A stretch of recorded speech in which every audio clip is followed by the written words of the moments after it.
And I have Christians and unbelievers who come and who call me. And then I had to go to 3 births as a doula, and so that was really eye-opening as well. My first birth was that little baby in the left corner. She was born in a birth house, and I was just in shock for days after that. Like, I was kind of joking and just tell them, they would say, well, how was it? And I was like, well, I'm still at the psychologist's office, because it was traumatic watching what happened. And I find little snippets, I find little snippets here and there. And so I got this book, Gentle Birth Choices, lately, and this woman wrote this, and I'll read it to you because she explains some more. She is a midwife, but she writes, on 5 trips to Russia, the Ukraine, and Georgia between 1987 and 1999, I visited Russian birth homes. They displayed the most terrifying conditions for childbirth that I had ever witnessed. Almost all the women were drugged or unconscious, and physical brutality was common, with women being beaten or struck while in labor. Immediate separation of the mother and baby was standard and continued for 2 to 3 days, sometimes longer. Fathers were not only not allowed in the delivery room, they were not even allowed in the hospital. That's what it used to be like for everybody in the former Soviet Union. And they've started, like USAID and the World Health Organization has been working together to bring about some changes, and they've done a lot of really good breastfeeding changes, because that's like one of the #1 reasons that small children die. I'm going to talk really fast now.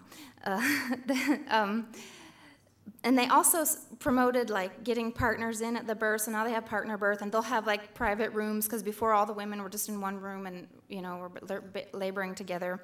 And I think like in those situations they don't hit them as much because the husband is right there, but there's a lot of, I mean, I'm sure it still happens in other areas, but I'm in Kiev where all the changes happen, you know, but they still do these medical practices that are totally unnecessary and painful. They stitch them without anesthesia, things like that. It's just things that they themselves know that they could be a lot nicer. But I don't know where it's all going and how the Lord wants to change things, but I just know that, you know, and it's so good to come away from there, I have to tell you. Like, I don't even think I realized how much I needed it, like, to come back here and get hope again, you know, because, like, when you're in it, you just kind of are like, you know, this is never going to change, you know, because you just see these mean people, you know, and you're just, but the Lord, you know, you just reminded the Lord can change things, and the Lord can change people. That's what he does, and so I don't know where all of it is going, all this birth work, but I do that for people, and they love it. They love me, and they love, you know, that they can have a happy birth, and, you know, and that's a foreign concept, you know, that you can have a positive birth, and how men can support their wives and be ready for that, and just a lot of things like that. If you can go to the next slide, that's our moms group up in the top, and then I'm hoping to start a little Sunday school when we go back. And then the next slide shows some of the pro-life stuff.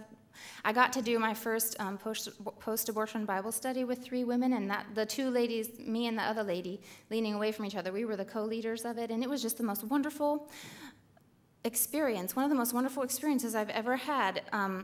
Just watching these women be transformed as they study the Word of God, as they study who God is, and the issues of guilt and depression and anger, and then forgiveness, and, you know, working through all of those issues that were connected to their abortions. And there were 3 women, and we had 12 abortions and all that. And that's not even a lot compared to all the women that are there. I mean, it's just their way of birth control. So anyway, that's a lot of more I could say, but that was one of the most moving experiences I've ever had, and I just really felt like one of the most spiritually productive things I'd ever done, because these women are just being transformed in front of you. This place of shame and darkness just became this source of the Lord's love and healing, and it was just a wonderful experience. And then the last slide, well, those are our kids, but you can see them, so you can go to the next slide.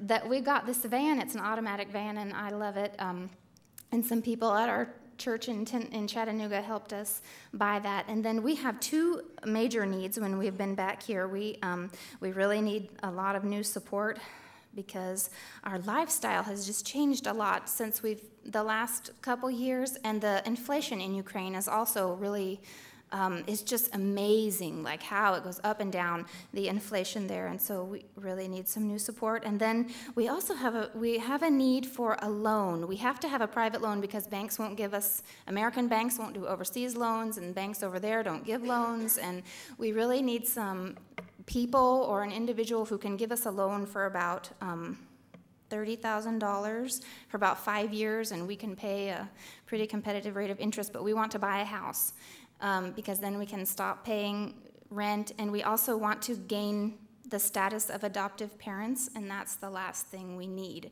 because we're looking at adopting a little boy. So we've just been asking people if anyone is able to do that. We would really appreciate it. Okay, thank you.